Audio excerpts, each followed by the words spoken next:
I remember one day we had this beautiful ceremony. It was in the fall, and we were near that place on the ridge with the golden leaves. And this lady that I had met, her name was Sandy. We came there when she was alive, and she was on oxygen. She had a lot of different health problems, and we were riding around, and we got to that point where that breeze comes through, and she took her oxygen off, and she took a deep breath, and she said, "I can breathe up here." And when Sandy died, I knew that her husband and her 3 children were going to say, "That's where we want to go." So that's where we went. And she was buried under some very large sassafras trees. And there was a 5-piece brass band. They played us out after the ceremony concluded. And it just echoed through the trees and the woodland. And, it just felt so normal and right and beautiful.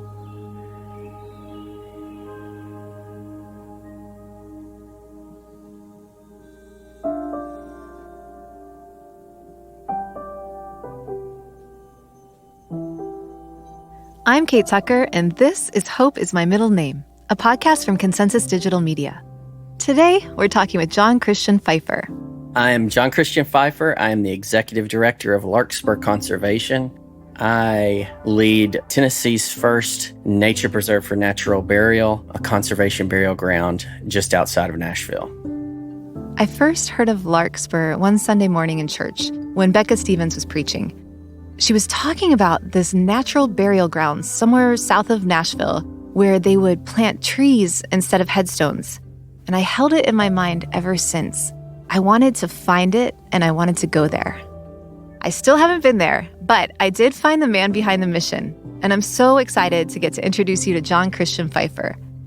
From a young age, John Christian was fascinated by the nature of life and death and how both are part of each other. As a kid, he would wrap dead insects and leaves and give them a proper burial. And as an adult, he spent years in the conventional funeral industry. He began to realize there was something wrong with our traditional approach to death. He wanted to make it more mindful.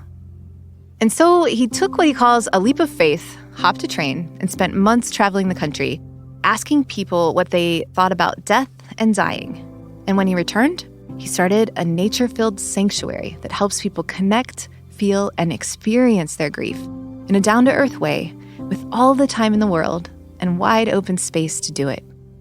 But 2 things before we go on. John Christian does give a pretty detailed description of the embalming process, just in case that's a bit more information than you need right now. And I just want to say, I was concerned this conversation might get sad real fast, but it doesn't. Yes, of course, we talk about death, but there is so much more to it than sadness. When John Christian talks about the end of life, he helps us see, really see, the beauty in the world around us, in the world we get to live in. John Christian, thank you so much for taking the time to talk with me today. I'm so excited. Kate, I'm so excited that our paths have finally crossed and we get to sit down and talk about hope and nature and all of the stuff that we do at Larkspur. So thank you so much for having me today. Let's get to it. What was your first connection with nature as a kid? I'm this huge nature nerd. My parents are both, they wouldn't call themselves naturalists, but they're naturalists. They know so much about the natural world. Mm-hmm. I grew up on a farm in West Tennessee, and I raised beef cattle when I was a kid. That was my way of learning responsibility. And we had 30 or so acres that we tended to and cared for and loved and grew all of our own food. And my grandparents had a much larger farm, but still on the same scale of providing food for the entire family and community. And I was able to connect with the animal kingdom and the plant world, nature itself, I guess you should say. Mm-hmm. We would have hog killing days, and I'm a vegan or vegetarian now, mostly vegan. That's largely because of environmental reasons.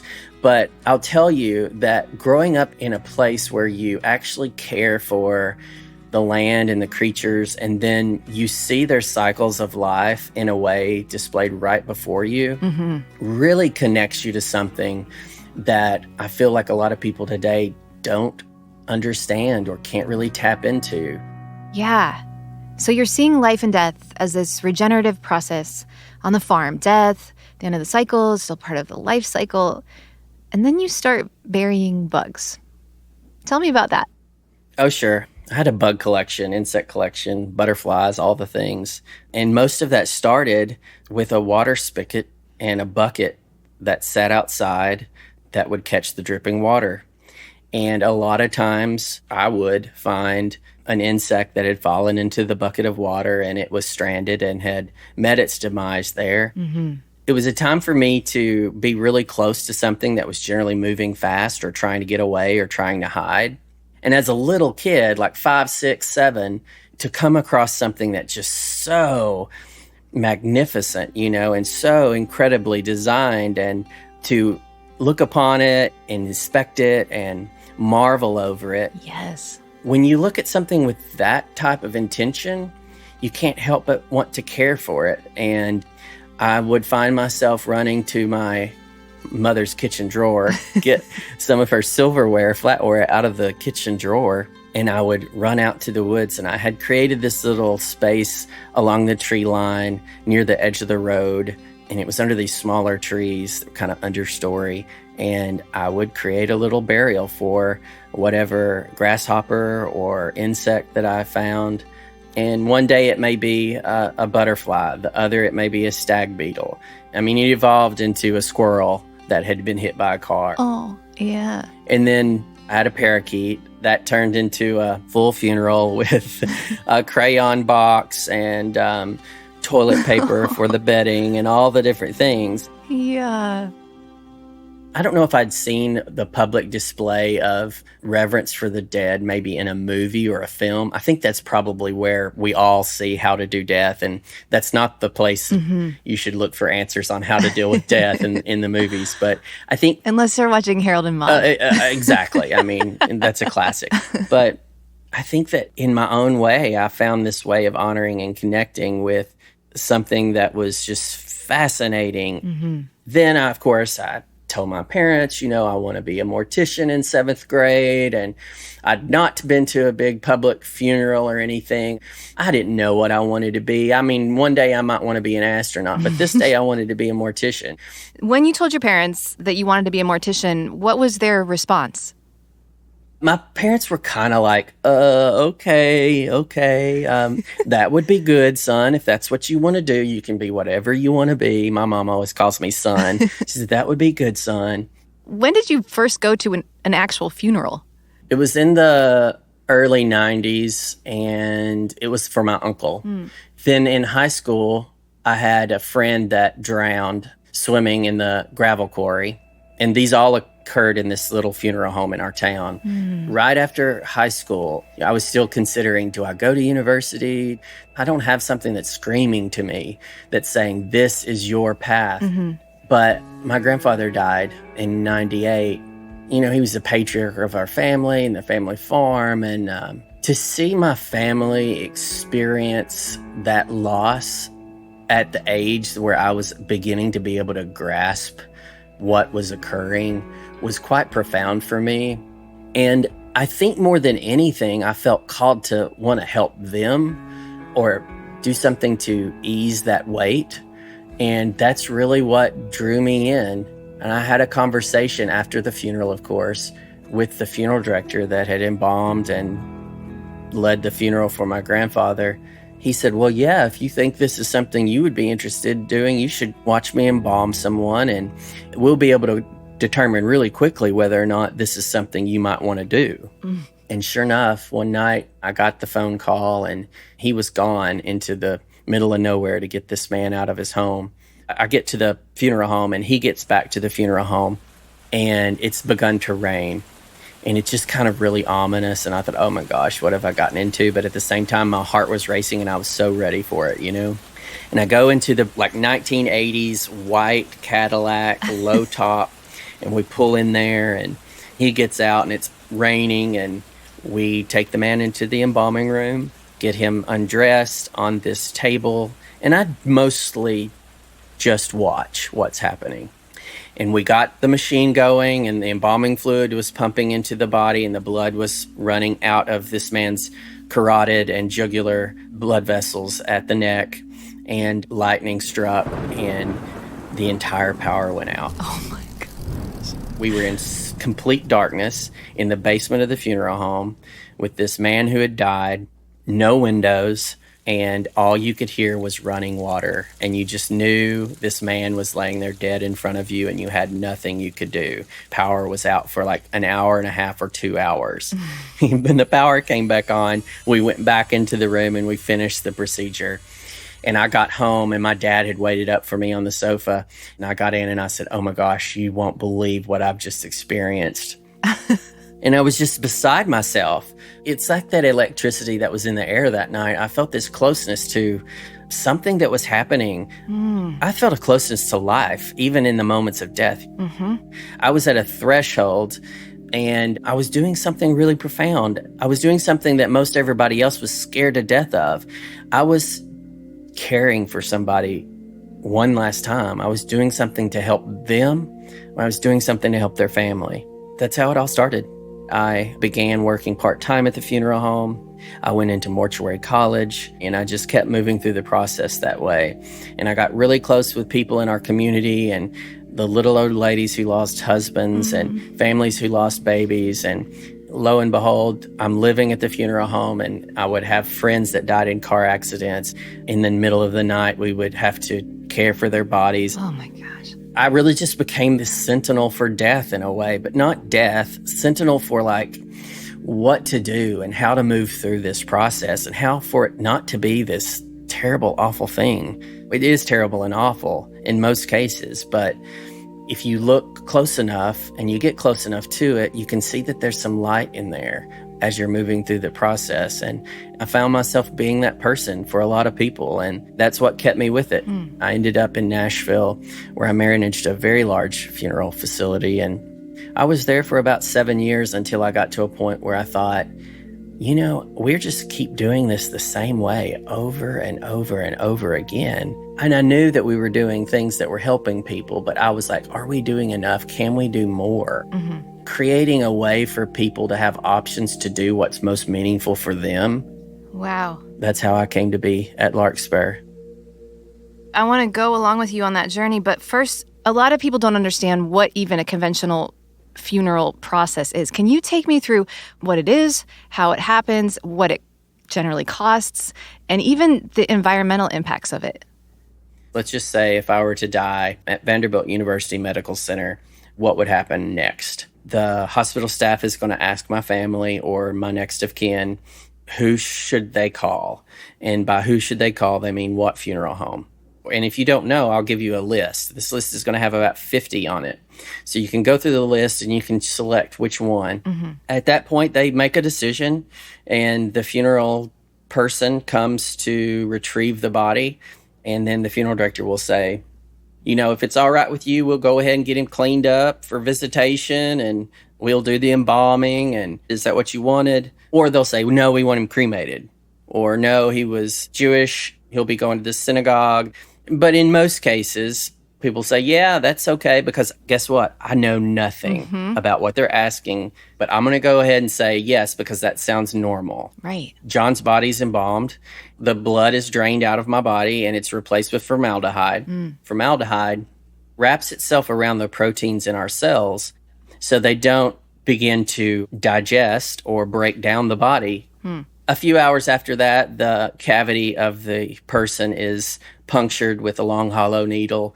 It's drained of any contents in the stomach, the heart, the lungs, the bladder, that type of thing. And then it's also replaced with formaldehyde to prevent any further decomposition. The family's met with the next day generally. They select a casket. They'll meet with the funeral director to do that. They'll write an obituary. They'll generally select some type of an outer burial container or a vault that the casket goes into. The funeral occurs. There may be a visitation or viewing beforehand. The public passes by, and then everyone goes to the cemetery. There's a hearse that leads the way. Sometimes there's a police car or a funeral escort that leads the way. You're there at the graveside for 15, 20 minutes, and you get back in your car and you go home. It's all quite swift of a process. And I think that is because we really avoid death, so we're left wanting to get through something that is very uncomfortable really quickly. And we don't even understand what we're doing. This is just the way we do it. I think the average funeral in America right now is between $7,000 and $8,000, and then the funeral with burial in a cemetery, including the cemetery cost, is closer to $15,000. Sometimes it's $10,000 to $15,000, depending on whether or not you live in a big city or a small town, and all those different things. And that's not even counting what happens afterwards and gathering the family. Yeah. Right. Before that, we mostly did all of that kind of care in our home, and we had the gathering in our home, and we didn't embalm the body because we were going to sit around and wait to make sure that they woke up. That's why they call it the wake. It was in our parlor at our house. Yeah. That fussy front room that was always covered in slip covers. Your aunt had one. That weird room that was always kind of the formal room was where generally the casket would go and neighbors would come in. Yeah. And that's the reason they transitioned from parlor to funeral parlor and then to funeral home. Ah. And then the room that was in our house that was typically used for death became the living room. Okay. It's so interesting to me because I feel like when you speed up that process, there's so much room for denial, which is kind of a natural response or a reaction, I'll say, to grief. When my mom died, every morning for months, I felt like I would wake up and I would have to say to myself, brain, no, you can't call your mom. No, she's not here anymore. And then my brain would be like, but how is that possible? And especially then if you lose someone who's directly, like cosmically connected to your existence, like a parent, I think that can also be this impossibility. Mm-hmm. The quick sprint through that process seems like we're taking something from people, what we used to have, which is sort of sitting with this person on the threshold, like you were saying when you were in the embalming room for the first time, feeling like you were part of something. Mm-hmm. It was something that was happening still, right? Absolutely. It's that experience of just rip the Band-Aid off. Right. Get me through it. I don't want to do it. I don't want to experience it. By avoiding those really hard things, it's almost like we lie to ourselves. Yeah. And we tell ourselves that this didn't happen. And we further delay that process of being like, okay, yeah, my mom's not here any longer. That's what we really encourage people to do. We encourage people to slow down and to participate. Whereas God bless the funeral director, but sometimes as funeral directors, we can help too much. Mm. We get in the way of letting people have their experience. Mm-hmm. They need to feel the weight of this loss a little bit. They need to see their person dead. Mm-hmm. You don't need to make them look too alive and too perfect and all the stuff. Mm-hmm. We need people to understand this is a normal part of life. We're all going to die. Yeah, not easy to face, especially with the way our culture handles death. So you obviously came to the conclusion that something needed to change. I got to a point where there had to be more options, and I could not see myself wearing a suit to work every day in a funeral home where I just was doing the same thing over and over, and I made a leap of faith. I left, and I thought, okay, I want to create a more mindful funeral home. I don't even want to call it a funeral home. I want to create products that are beautiful and intentional and not mass manufactured, that families can use for ashes or families can make their own casket. I wanted to create a natural burial ground, a place that was wild and free and open that we could go back to and that you could find that solace in. I took a train trip on Amtrak. Gosh, this was 2012. And I started in Memphis. I rode the train to Chicago. So I went from Chicago to Minneapolis to Seattle to San Francisco to Los Angeles. And all along the way, I used it as an opportunity to stop. And I might spend a weekend in a town or a week or 2 weeks and have an experience. But even on the train and off the train, I used this opportunity to be in front of other people that I had no connection to them. In most cases, none of them were experiencing grief or loss. So I used it as an opportunity to talk to them about what they found valuable or beautiful in death and what they disliked about the current system and what they wanted for themselves. So I had that conversation with many, many people, and I used the whole train trip as an opportunity to really restart and reboot my training. What was it like to approach strangers with these pretty heavy questions. I mean, people aren't generally just on a train thinking about what they find beautiful in death. Right. So the funny thing about a train, everybody's kind of vulnerable. We're just sitting somewhere for a couple hours till we get to our next stop. So you may sit next to someone, you may share a meal with someone, and everybody says, "Where are you headed? Yeah. What are you doing when you get there?" Mm-hmm. You know, some people are just on their way to work. Some people are going to see the eclipse. And here I am, this mortician that's trying to reboot the system, and all I want to do is ask you some questions about death. And when they found out that that's what I was doing, they had lots of interesting questions about death and the funeral world and why things are the way they are. And that was an easy window for me to ask them questions. Mm-hmm.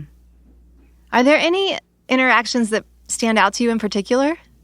One lady told me of her plans. Her husband had already died. She had everything organized. It was essentially a cookie cutter version of what he had done. And that's pretty typical in America.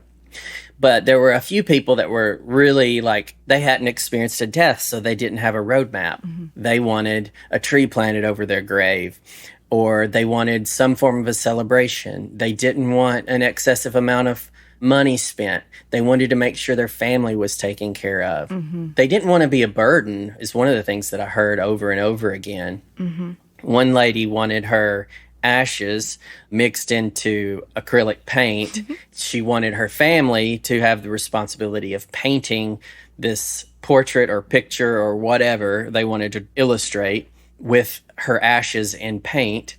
And then she would curse them by requiring them to pass around this painting to be hung in their home. And every year at Christmas, it got exchanged and someone else had to take responsibility of it. Oh my gosh. And she said, "I want Bonnie Raitt's Someday I'll Lead the Parade." Yes. It's essentially about when someone dies and they lead the parade, meaning they're in a hearse and being carried to their resting place. Gosh, don't even get me started on music and death. I have a hobby of making a playlist for my funeral. Good. I'm glad you do. That's the first step. It sounds creepy and morbid, but it's actually really cathartic. I recommend it. Yeah, I have a very large playlist that if anybody wants access to it, just let me know. I actually do. So in that process of hearing all these wild and beautiful sort of plans that people were concocting for their transition, did anything especially surprise you or even make you feel sadness around it? Nothing made me surprised, and I was not surprised at all by the fact that most people were kind of shying away from the conventional funeral mm-hmm. and the way things were being done. Society has changed so much since funeral homes became a thing, and I just kind of took it as a calling card that said, "Hey, keep going." Mm. So when you come back from the train trip, what happens next? In January, I received a phone call. And that phone call came from Don Welch and Becca Stevens, who were people that were working diligently to foster and kindle this idea of creating natural burial in Tennessee. And how it all came to be was Becca, who's a social entrepreneur and an Episcopal priest and barefoot badass, if you ask me. Agreed. She had been on a hike with her best friend Tara, and they walked through the woods at Warner Parks on a regular basis. And this particular day, they'd been hiking, and they came across some old stones and some uneven ground and discovered that it was a slave burial ground from the old Belmead plantation. Mm-hmm. And they just had this moment of overwhelming grief. And they thought how tragic these experiences must have been, and it's a shame that they were pushed to the edge of the property in a place where no one would see them or find them on unusable ground.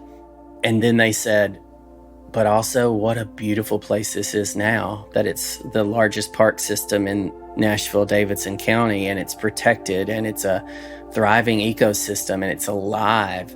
Mm-hmm.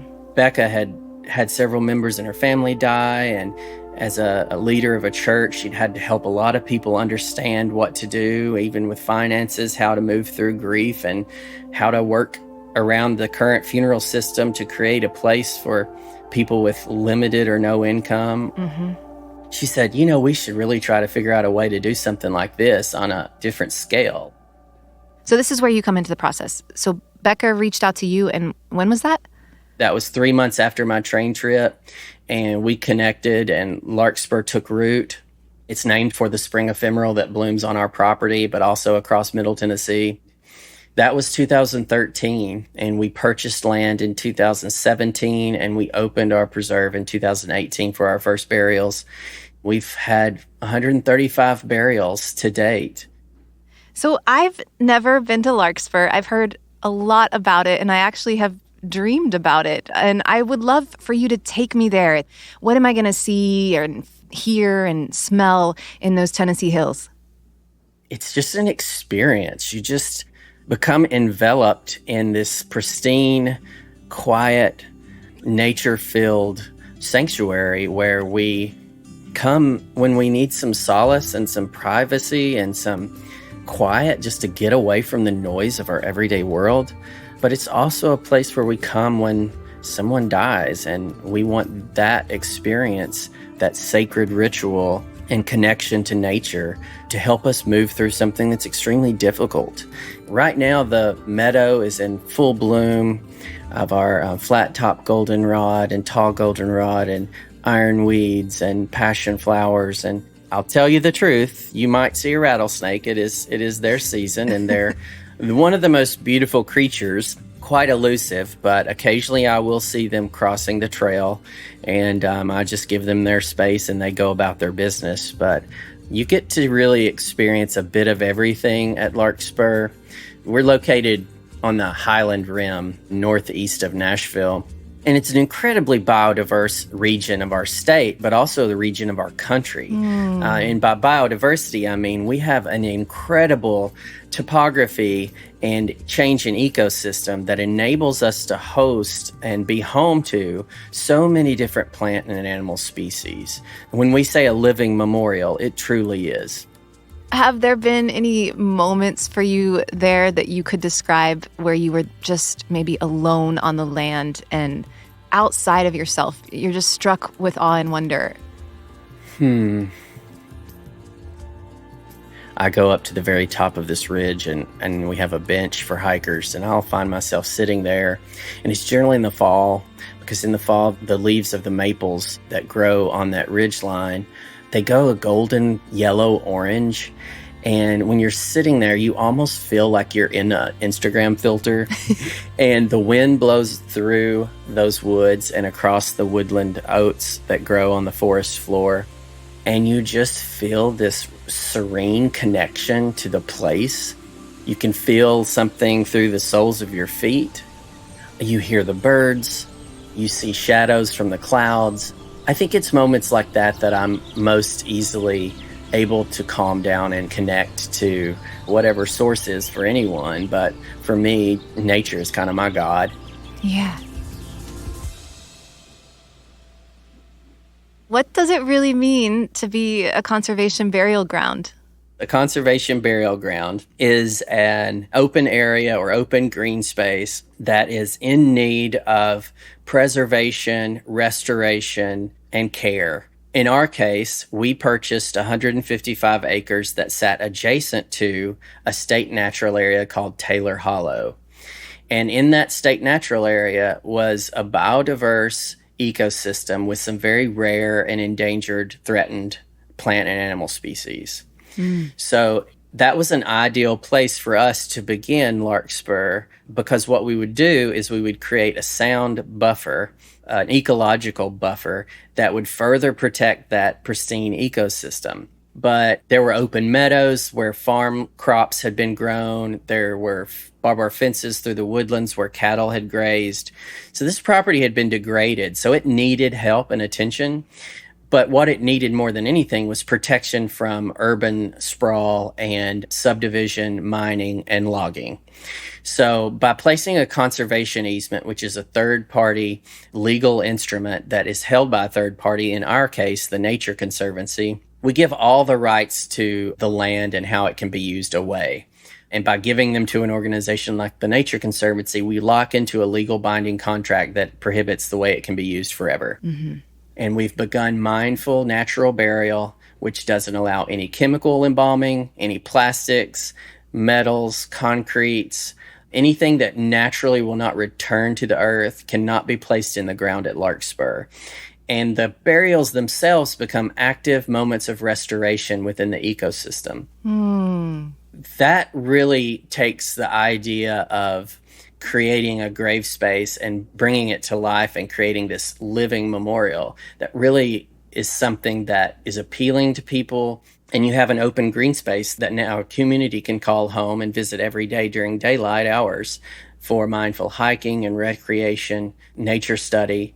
And then you come there when something tragic happens, something heavy. It's a safe place for you to move through those moments in life. But it's a place of nature, and life is nature, death is nature, we are nature. It's important that we return our carbon to the soil rather than cremate it or pump it full of chemicals that prohibit it from being a useful source to stabilize the soil, our plant communities, and provide pollinator habitat. All that does is it's really reinforcing and helping us pull more carbon out of the atmosphere. So a conventional burial, like what are some of the environmental impacts of that? Generally in America, on average, according to the National Funeral Directors Association, we bury about 800,000 gallons of formaldehyde-based embalming fluid in the ground every year. Whew. There's an embalmer that's tasked with applying that chemical to the person's body, and breathing those vapors cause lung cancer on a common basis. And we use enough fossil fuel to cremate a body to drive across the country. And that's one body. Wow. And then enough steel and caskets to rebuild the Golden Gate Bridge every year. Oh my gosh. So there's got to be a sustainable way that we do all of these things. There's sustainable ways to grow fibers for us to create our burial receptacles in. There's no reason that we should embalm everybody. Sure, there may be a certain situation where that's required, but generally it's not. And it's just important that we start thinking, hey, what's my impact here? And again, when it's something so challenging and so difficult as death, we don't consider any of the aspects because we just don't want to consider them at all. And now with Larkspur, we're working with communities and funeral homes and funeral directors and healthcare providers and other communities around the country to really share the word of conservation burial and how impactful it can be on many, many levels. It helps people ease into the idea of what death can look like because it's not actually as scary as what it's been made to be in the movies. Yeah. So tell me what the process is like when you have a burial at Larkspur. Generally at Larkspur, when we come to meet a family for the day of a burial, we will gather with them at the trailhead and we tell them everything that they're going to expect. And the first thing is that we're going to pick up an old tradition that's been used in cultures around the world to walk to the gravesite. And we're going to go into nature and we're going to seek solace and comfort in the ecosystems. We'll walk through the cedar glade. We'll walk up the ridge and we'll go into the meadow that's full and blooming of grasses. We'll pass through the woodland and we'll come to the gravesite where the casket or the shrouded body or the willow basket is placed that holds the remains. And then we allow everybody to come around and get really close to touch the body, to touch the casket, to walk up to the grave that is open and look into the floor of the grave and look upon the flowers that we've placed there. We create the same intention with every grave, and it's lined at the bottom with flowers and a meditation, if you will. That's quite beautiful, and it's also quite scientific as it's a vital nitrogen-rich bedding that the body will be placed on, and it will aid in the natural reabsorption of the body back into the ecosystem. As the family becomes comfortable, they may sing songs, say a prayer, have a religious leader that's there. Anything that the family wants to do, they're welcome to. Sometimes it's a toast, sometimes that's playing of music. And then when they're ready, we take ropes and we pick up the casket, we pick up the basket, we pick up the shrouded body, and we walk over the grave with it, and we slowly lower and we let the fibers of the rope pass through our hands. And as we're doing so, we feel release and we let go. And we place the body into the grave and begin shoveling it closed, one person at a time.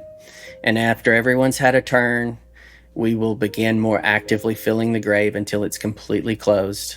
And there's a mound of soil, and we will place pine straw over the top and then cut flowers and flower petals, anything the family has brought.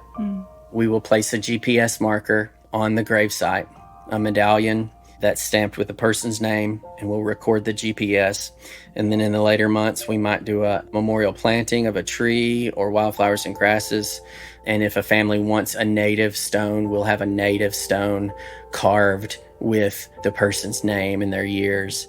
And then when people come back to visit the gravesite, they can type into our website the person's name, and it will open their life story, and it will allow them to click a button that opens Google Maps showing where the burial occurred within the nature preserve, and they can walk on their own privately through nature and find where the person is buried.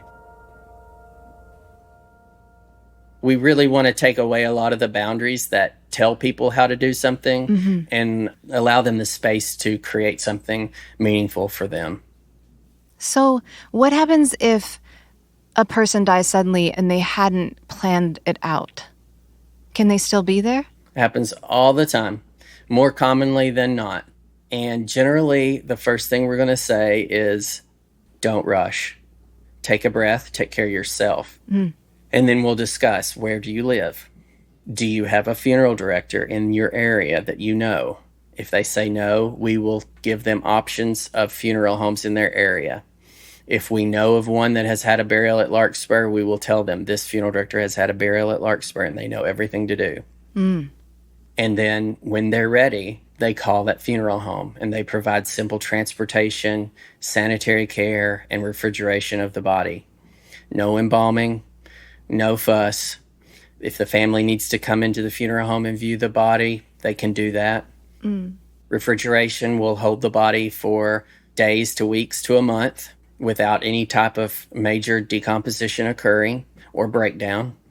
And that enables us time to invite family members that may live a plane trip away and schedule according to the weather, because nobody wants to do a picnic in the rain. And we encourage people to think of what we're doing as a hike or a picnic. So that's how people come dressed. And they will select a site within the nature preserve. And if there's a spouse that wants to be buried next to their husband, they can let us know and we'll reserve the adjacent space for that spouse. But a gravesite is not selected until a death occurs or until a death is imminent. And we do that because we're in a living memorial, a breathing ecosystem, and we want to allow the ecosystem to grow and thrive and flourish. That being said, we don't mow over this space and keep it a mowed lawn with gridded out squares that are selected and checked off as they're used.